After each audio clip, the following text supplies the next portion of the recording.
Kita mulai aja ya. Bismillahirrahmanirrahim. Di sini kita bahas konsepnya gitu ya, konsep footprinting seperti apa. Tapi nanti di situ kontennya bahasa Inggris. Di sini kalau apa itu footprinting, yaitu proses di mana kita akan melakukan pengumpulan informasi di suatu target, mungkin di sistem komputernya atau mungkin pada pemiliknya gitu ya. Terus di situ kita mengkolek beberapa informasi dari target tersebut dan di jaringannya. Terus di situ kita akan coba melakukan searching web, atau ada Facebook, ada DNS, ada Face. Nah, terus di situ ada nomor telepon atau yang bisa dihubungi. Terus ada model enumerasi gitu ya. Nanti kita bahas nanti setelah scanning. Nanti di pertemuan 2 minggu berikutnya. Terus ada passive scanning. Terus kita di situ akan menentukan bagaimana versi operating sistemnya apa gitu ya. Terus versi aplikasi. Terus kita mencari dari sisi kerentanan. Nah, di sini apa itu footprinting gitu ya, penjelasan konsepnya. Terus di sini ada pendekatan footprinting. Di situ dari pengumpulan informasi yang modelnya pasif, kita mengumpulkan informasi dari publik yang sumber aksesnya secara publik. Terus kalau misalnya dari pengumpulan informasi secara aktif, kita bisa melakukannya dengan social engineering. Nanti di situ ada contoh-contoh model social engineering seperti apa. Jadi ada gathering informasi secara pasif dan aktif. Terus kalau untuk footprinting untuk internet, kita mengumpulkan informasinya dari informasi secara public online. Terus kalau footprinting private, kita mengumpulkan informasinya dari aset-aset organisasi yang sifatnya private dan online gitu ya. Jadi kita bisa mengumpulkan informasi dari korban, mungkin dari pendekatan footprintingnya dari informasi pasif, setelah itu aktif, dan internet dan private. Oke, dari sini ada maksud dari footprinting. Jadi kenapa kita tidak langsung melakukan penyerangan? Jadi footprinting itu penting banget. Di sini kita mengetahui secara penilaian dari perangkat device-nya, terus dari metode keamanannya dan aplikasi yang digunakan oleh si korban. Terus di sini kita akan fokus apa sih kondisi perangkat tersebut dari suatu jaringan, dari korban gitu ya. Jadi kita si attacker ini fokus di jaringannya, fokus dalam proses penyerangannya gitu ya. Jadi lebih spesifik dan akhirnya kita bisa mendapatkan banyak dari kerentanan yang kita peroleh dari si target. Terus kita bisa mendapatkan informasi dari database-nya. Jadi kita informasi apa saja yang dari database tersebut, termasuk diantaranya adalah kita melakukan mapping di suatu jaringan. Jadi kita bisa jelas bagaimana kita path route-nya gitu ya, menentukan rute yang akan kita lalui lewat jalur mana untuk menuju ke target korbannya. Terus kita bisa melakukan proses flow-nya gitu ya. Kita membuat script flow-nya menuju ke serangan gitu ya. Dan bagaimana kita bisa mencapai ke target. Nah, ini adalah perlunya kita melakukan footprinting and recognition. Nah, di sini tujuan footprinting. Nah, kalau di sini tujuan footprinting dari sisi network, organisasi atau host. Nah, ini lingkup dari database informasi. Kita bisa memperoleh kalau dari sisi network, kita bisa mendapatkan DNS-nya, terus alamat jaringan, terus ya macam-macam di situ yang Anda bisa lihat. Terus dari organisasi, dari struktur organisasi, terus dari website, nomor telepon, terus lokasi kantornya. Nah, ini contoh-contoh dari kita bisa mendapatkan dari sisi network, organisasi maupun juga hostnya. Nah, ini kalau host ini nanti lebih secara personal, nanti bisa kita peroleh dari versi operating system yang digunakan oleh personal orangnya gitu ya, dari terus dia pemilik user atau grupnya gitu. Ini kita bisa peroleh dari database informasi dari network, organisasi atau host. Ini tujuan.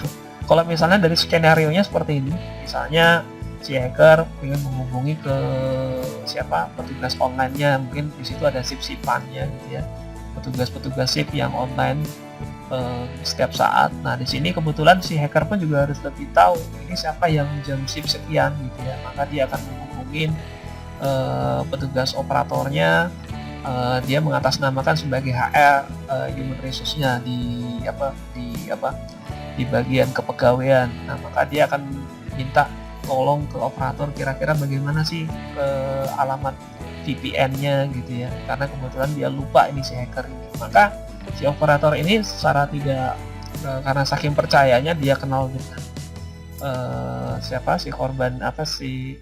si korban percaya aja gitu ya, maka dia akan memberikan nih alamat untuk VPN tersebut. Akhirnya si hacker bisa melakukan serangan brute force menuju ke jaringannya, dan akhirnya juga beberapa informasi bisa dihilang, atau mungkin dia memasang semacam ransom ya gitu ya. Istilahnya si korban pun merasa dia dikasih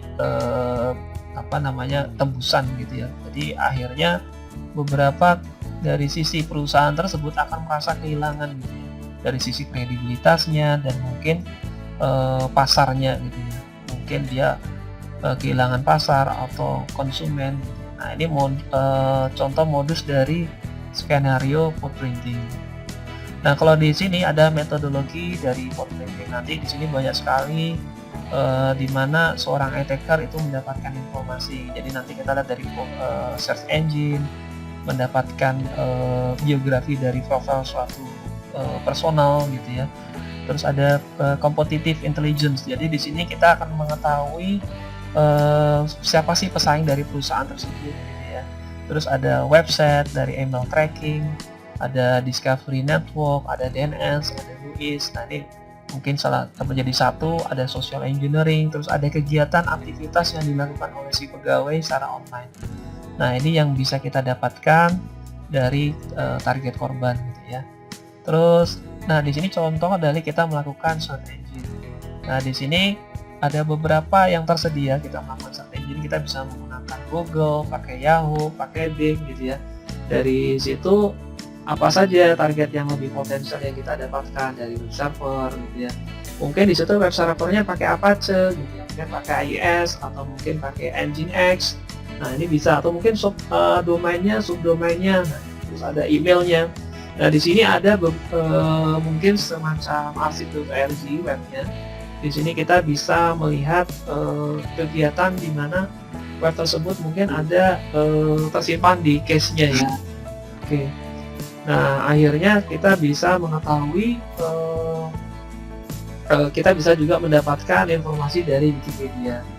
Oke, terus di sini juga dari search engine kita bisa mengetahui lokasi dari suatu perusahaan, di mana perusahaan itu berada di mana. Nah, ini contoh kalau kita melakukan footprinting, lokasi berada di mana, posisinya, atau di wilayah mana, atau mungkin kantor cabang atau kantor hunting, nah ini, atau kantor pusatnya, headquarternya. Nah, ini contoh-contoh kita menentukan lokasi di suatu perusahaan maupun di kantor pusat sampai ke kantor-kantor huntingnya gitu ya. Nah, di sini kita ada istilah Google hacking atau dorking ya gitu.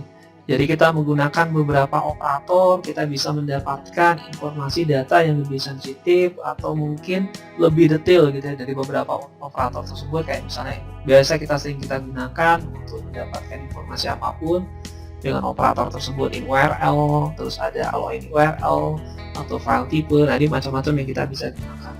Ini contoh dari kita melakukan Google hacking dengan menggunakan dorking. Terus, nah ini model Google hackingnya, contohnya kita memberi teks seperti ini, untitled, intranet, terus ada URL-nya intranet, URL-nya employee. Maka di sini akan kelihatan semua data-data yang detail atau mungkin sensitif dari suatu, contohnya di sini adalah contoh suatu perusahaan gitu ya. Atau mungkin kita tambahin lagi, atau mungkin secara personalnya, namanya siapa pegawai tersebut. Nah, ini maka akan kelihatan beberapa detail-detail yang terpublish di internet gitu ya, nama-nama pegawainya. Oke, terus di sini kita bisa menggunakan footprinting dengan untuk sosial media. Mungkin di situ kita ingin tahu siapa sih CEO-nya, pemimpin perusahaan tersebut gitu ya. Kita bisa mendapatkan informasi ini mungkin lewat sosial media atau Facebook atau mungkin LinkedIn atau mungkin apa namanya itu, Twitter. Nah, itu macam-macam yang mungkin bisa kita dapatkan, atau Instagram gitu ya, dari personal atau mungkin dari perusahaan tersebut. Jadi banyak perusahaan-perusahaan sudah tidak apa ya, biasanya tidak menggunakan website lagi gitu ya. Mungkin dia bisa menggunakan beberapa media sosial untuk memasarkan produknya gitu ya. Terus di sini kita bisa menemukan orang dari sosial media, apa saja sih yang kita dapatkan dari target kita, dari namanya, nama lengkapnya, nomor teleponnya, atau personal websitenya, mungkin blognya, WordPress-nya gitu ya. Ada beberapa lokasi atau alamat kantornya atau rumahnya. Nah, ini yang kita bisa dapatkan dari si korban atau dengan menggunakan sosial media tersebut. Nah, di sini contoh-contohnya kita bisa cari informasi personal, atau mungkin untuk kita bisa mengakses secara lebih detail siapa sih orang tersebut, status di perusahaannya sebagai apa, pimpinan atau pimpinan atau apa gitu ya, atau mungkin cuma sekedar pegawai biasa atau bagaimana. Nah, ini yang mungkin bisa kita peroleh dari sosial media. Mungkin ada status-statusnya dari profil personal tersebut gitu ya. Mungkin dia lagi ngapain, atau nah itu yang bisa menjadikan nah ini yang perlu kita perhatikan agar jangan terlalu mempublish atau kegiatan aktivitas yang sifatnya publik gitu ya. Oke, mungkin ini contoh kita memperoleh untuk menemukan orang dari sosial media. Terus kita untuk menemukan orang, kita juga bisa nih dari contohnya Facebook, Google Plus, gitu, ada Twitter. Nah, ini ya sangat mudah kita mendapatkan informasi sebanyak-banyaknya dari target. Oke, terus selanjutnya untuk persaingan atau kompetitif. Nah, ini penting banget. Kira-kira misalnya di situ kita bekerja di perusahaan Apple gitu ya. Maka saingan kita pasti tahu tuh, ada yang di Microsoft atau mungkin ada yang di Google. Nah, di situ kita bisa mengetahui siapa sih pesaing dari perusahaan yang kita naungi di situ gitu ya. Akhirnya apa saja yang kita dapatkan untuk bisa menjatuhkan suatu perusahaan tersebut gitu ya, dengan produk-produk daya saingnya mereka di suatu perusahaan tertentu. Nah, ini persaingan dari kompetitif. Terus di sini contohnya dari beberapa sumber online kita mengetahui siapa saja pesaing dari beberapa perusahaan untuk mencari kira-kira apa yang bisa kita targetkan dari suatu perusahaan atau mungkin dari suatu personal, kira-kira dengan istilahnya menggunakan sebagai pesaingnya gitu. Nah, terus dari website nih modelnya contoh seperti ini. Kayak tadi ya, kita lanjutin, mungkin kita menggunakan paket sniffer nih, bantuan informasi yang kita dapatkan dari web. Mungkin dengan di situ ada menggunakan beberapa tools dari developer Chrome ya. Kita tinggal klik kanan, di situ kita dapat developer tools, maka dapat apa saja informasi atau mungkin yang diperoleh dari develop dari suatu program yang dari website tertentu. Nah, misalnya kalau Anda lihat dari sini, kita bisa mengetahui dari web servernya di situ menggunakan IIS dari Microsoft, jadi versinya 8.5. Di situ menggunakan pakai programnya menggunakan ASP.NET. Nah, ini contoh dari, nah ini ya kalau kita tinggal klikkan, mungkin juga ada komen-komen yang tidak sengaja, yang komen-komen dari developer atau programmer yang ditampilkan di halaman webnya gitu ya. Nah, ini ketika tinggal klik kanan saja, gitu, tinggal masukin di networknya, maka di sini akan tertanda semua gitu ya. Jadi informasi yang bisa kita dapatkan apa saja yang dia gunakan untuk membangun website ini. Oke, dari sini kita akan melihat bantuan tools yang untuk menganalisa dari web tersebut. Ada dari Chrome Developer Tool, terus ada Firebug, ada Bump Suite gitu ya, ada Zaproxy. Terus di sini ada beberapa informasi yang bisa kita peroleh. Nah, ini ya, salah satunya pakai content type, server software and version. Nah, ini nanti kita kalau misalnya masuk di web security, nah ini bisa Anda ikuti ya. Jadi untuk bagaimana kita melakukan tahap awal untuk melakukan fingerprinting di website. Nah, di sini kalau misalnya kita menggunakan Gersak, nah kita bisa dapatkan juga tuh informasi yang diperoleh dari websitenya. Mungkin di situ dia menggunakan web servernya apa gitu ya. Web servernya di sini menggunakan IIS, versinya adalah 8.5 gitu ya. Oke. Nah, di sini kalau kita menggunakan telnet ya. Telnet, dengan telnet ini kita bisa mengakses di sistem mereka, dan ada beberapa kayak contoh di gambar ini kita bisa mengetahui nama websitenya, atau mungkin di situ penggunaan web servernya. Nah, ini akan kelihatan semua gitu ya. Nah, ini tahap-tahap untuk melakukan footprinting. Terus di sini juga kita bisa lihat dari komen dari developer. Nah, ini ada komen-komennya ya. Komen-komen ini yang kita bisa pelajari bagi seorang hacker. Oh, ini perintah yang digunakan, sintak yang digunakan saat melakukan mendevelop suatu website. Jadi seorang hacker sangat gampang sekali gitu ya, informasi apa saja yang kita peroleh dari komen-komen dari developer. Terus ada framework CSS-nya gitu ya. Terus ada library JavaScript, yang bisa kita gunakan. Di situ pakai JavaScript, Anda kelihatan di sini kelasnya NoStrip.js gitu ya, menggunakan JavaScript. Oke, terus di sini ada mirroring tools-nya gitu ya, dari kita yang tersedia di website.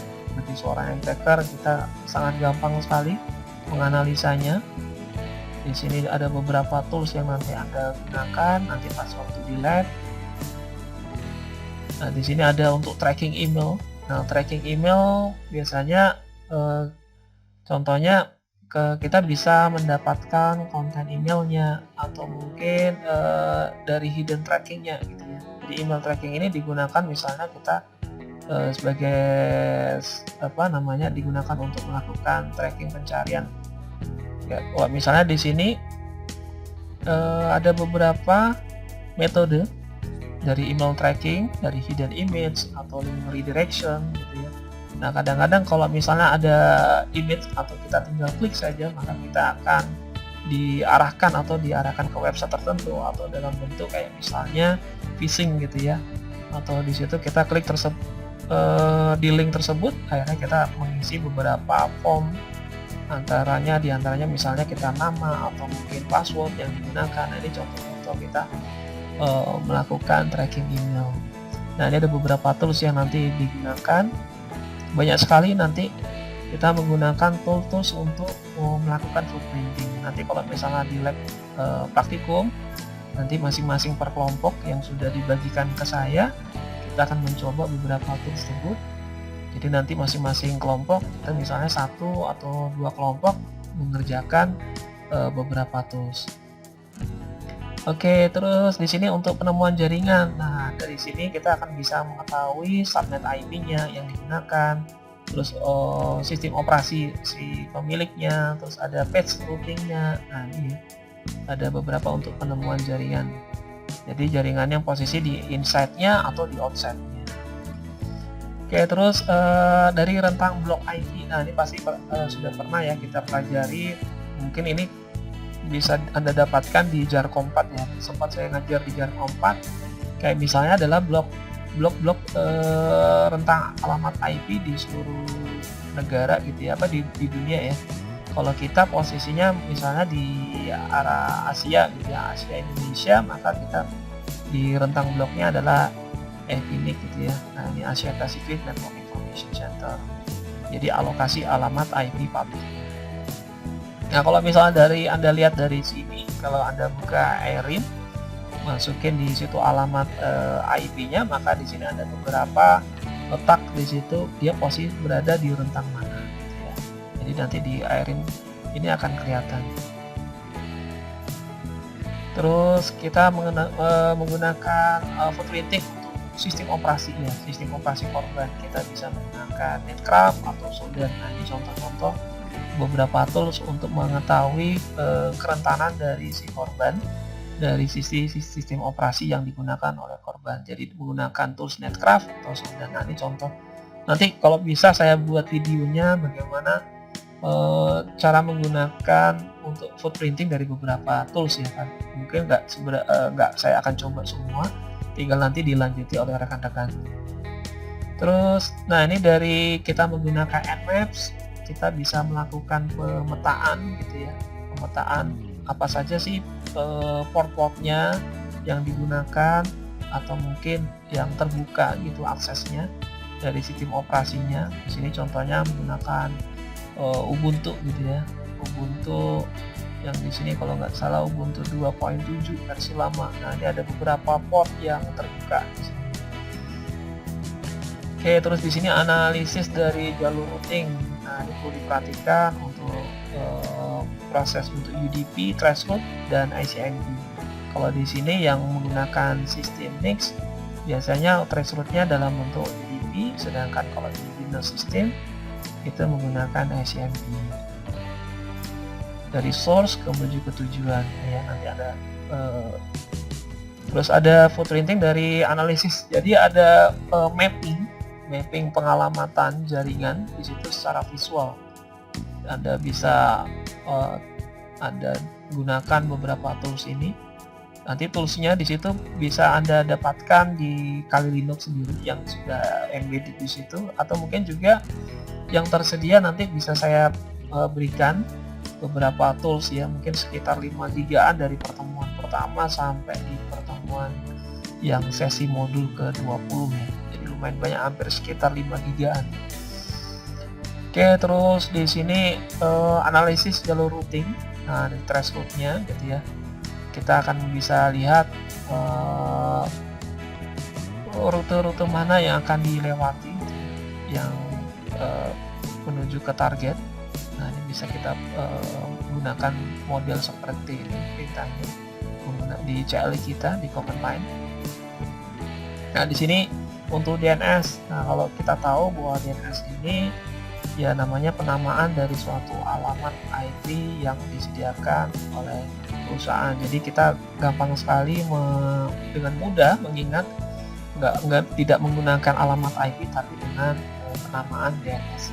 Nah, ini kita bisa contohnya seperti ini. Kita mengetahui alamat apa sih alamat perusahaan tersebut gitu ya. Oke, terus di sini ada menggunakan UIS. Ini ada beberapa, di sini ada kolom di bagian keempat, ada tipe-tipe recordnya gitu ya. Kalau misalnya host entry, terus ada A4 ini menggunakan pengalamatan IP versi 6. Nah, ini contoh kita mendapatkan DNS UIS dengan perintah ns lookup. Oke, dan di sini kita tampilkan. Nah, ini akan kelihatan dari protokol yang dari query database-nya, kelihatan di sini prosesnya menggunakan port 43 untuk TCP-nya. Seperti ini ya. Nah, kelihatan banget kalau misalnya Anda lihat, nanti kita coba di lab-nya. Jadi profil dari perusahaan akan kelihatan dari namanya, organisasinya, terus dari jalan lokasi alamat kantornya di mana, kelihatan banget nomor teleponnya, nah ini atau nomor faxnya. Nah, ini kita bisa memperoleh informasi sedetail-detailnya dengan model seperti ini metodologinya ya. Jadi terus di sini menggunakan social engineering.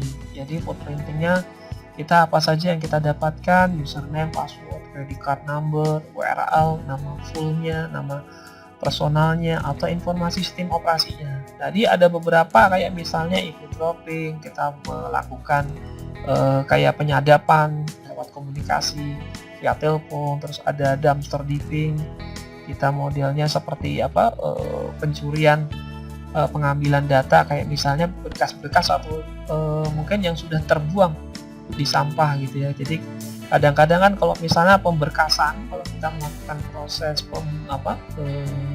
penghilangan atau penghilangan data, istilahnya kertas-kertas itu dibuang kayak semacam ada mesinnya, ada khusus sendiri. Jadi mereka bisa secara mengakses secara publik karena kertas-kertas atau dokumentasi dibuang secara umum gitu. Jadi gampang sekali kita dapatkan dari si korban. Terus ada shoulder surfing, kita istilahnya kayak melakukan kayak semacam mata-mata gitu ya, bagaimana kita mendapatkan informasi dari si target. Nah, terus ada si interaksi dari jaringan sosial mereka, sosial media, atau mungkin phishing gitu ya, kita mengarahkan menggunakan email palsu atau membuat link sehingga si korban melakukan input data dari situ gitu ya. Ini model-model kayak misalnya untuk social engineering.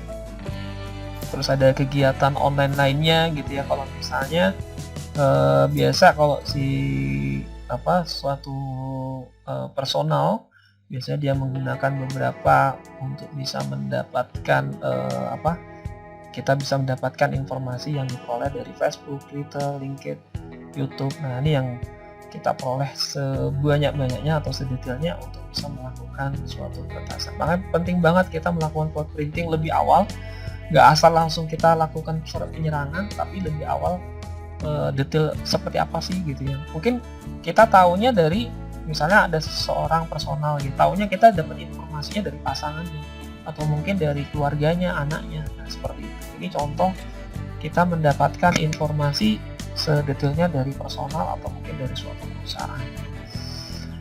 Oke, terus di sini ada beberapa tools dari footprinting, banyak sekali. Coba nanti kita satu-satu. Kalau dulu di angkatan 2017 tidak begitu efektif karena di situ mereka kerjanya individu, makanya saya membentuk suatu kelompok dari awal sejak pertemuan pertama, sehingga kita mencoba satu persatu dan kita publish di YouTube. Rekan-rekan mungkin hasil pekerjaannya nanti, sehingga teman-teman bisa mengakses atau subscribe ya mungkin, atau meng-like hasil pekerjaan dari rekan-rekan yang lain. Jadi kita bisa sharing, kita bisa mempelajari beberapa tools tersebut biar lebih kita familiar dari penggunaan dari tools untuk mendapatkan dari footprint. Ada model-model dari beberapa tools ini yang bisa kita gunakan di step-step selanjutnya gitu ya. Misalnya ada proses scanningnya atau kita melakukan regenerasi gitu ya. Itu ada beberapa tools yang bisa digunakan dari sejak awal sampai tahap awal melakukan peretasan sampai dia melakukan proses enumerasi. Nah, ini ada beberapa tools yang bisa Anda lihat. Dari beberapa tools ini nanti kira-kira kita coba gitu ya, berupaya untuk coba. Mungkin satu kelompok bisa melakukan dua tools gitu ya. Ada beberapa dua tools. Nanti di situ ada beberapa step langkah-langkahnya, tinggal Anda coba saja. Tidak perlu Anda membuatkan laporan dalam praktikum, tapi cuma sekedar Anda buat video gitu ya. Video Anda publish di YouTube buat channelnya, terus silakan nanti kasih link saya, URL-nya tersebut Anda kirim di Waskita. Oke, ini contoh dari beberapa tools dari footprint, banyak sekali ya. Oke, terus bagaimana sih kita melakukan pencegahan dari footprinting agar terhindar kita dari kegiatan footprinting yang dilakukan oleh seorang hacker gitu ya. Nah, di sini ada beberapa penggunaan infrastruktur, kita menggunakan ACL. Nanti di sini Anda bisa pelajari lagi nanti di JAR Kompat ya. Di JAR Kompat ini kita lebih banyak detail penggunaan ACL.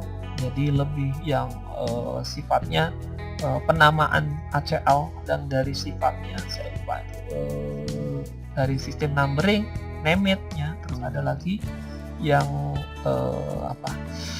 yang modelnya bisa sampai skalanya lebih luas gitu ya.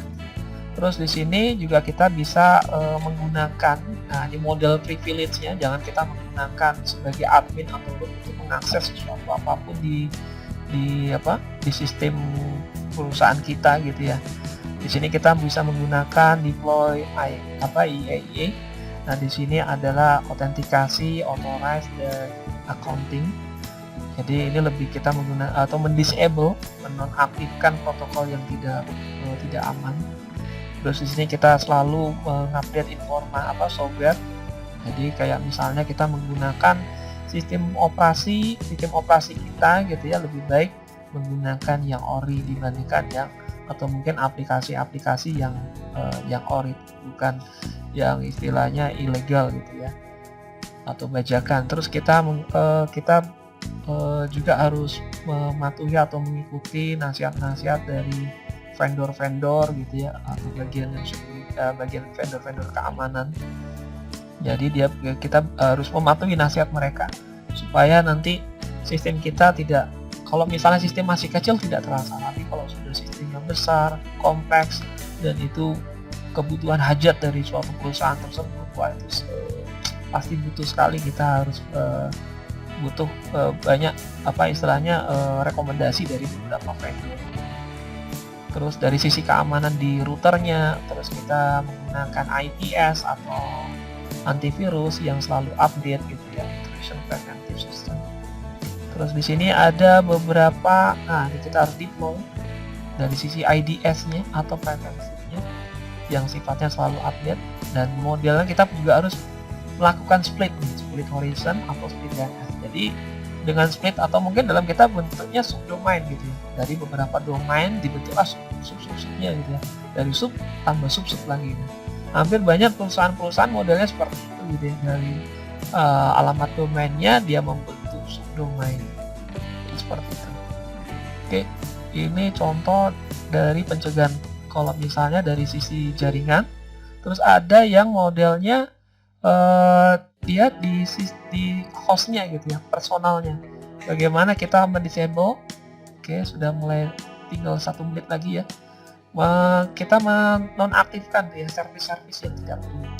Terus melakukan pendekatan kira-kira mana sih sistem yang sudah diretas oleh si attacker untuk menentukan informasi apa saja yang sudah terungkap gitu ya. Oh, ternyata ada sistem kita yang sudah diserang oleh attacker, dan kita menentukan kira-kira apa saja yang sudah didapatkan oleh seorang hacker. Nah, kita perlu pertimbangkan kira-kira di sini kita menggunakan host intrusion preventive system. Biasanya ada model HIPS, ada modelnya sebagai network intrusion preventive system. Juga kita menggunakan VPN, IP secure. Nah, ini nanti Anda pelajari nanti di JARCOM 4 ya. Jadi bagaimana kita terhubung ke jaringan luarnya di perusahaan tersebut, enterprise -nya. Terus untuk kebijakan, ini penting banget kebijakan ini. Kebijakan ini sebenarnya perlu juga disupport atau didukung oleh suatu pihak manajemen. Kita ada semacam auditnya dari internal, dan jangan lupa kita selalu memberi edukasi bagaimana pentingnya aware, peduli untuk jangan terlalu banyak mempublish informasi yang penting atau pribadi ke media sosial atau ke publik. Ini yang perlu diperhatikan oleh pegawai atau karyawan di suatu perusahaan tersebut. Nah, mungkin seperti itu yang bisa saya sampaikan. Saya cukupkan sekian. Mungkin apabila ada yang mau ditanyakan, kami persilakan. Saya rasa cukup. Oke, terima kasih. Assalamualaikum warahmatullahi wabarakatuh.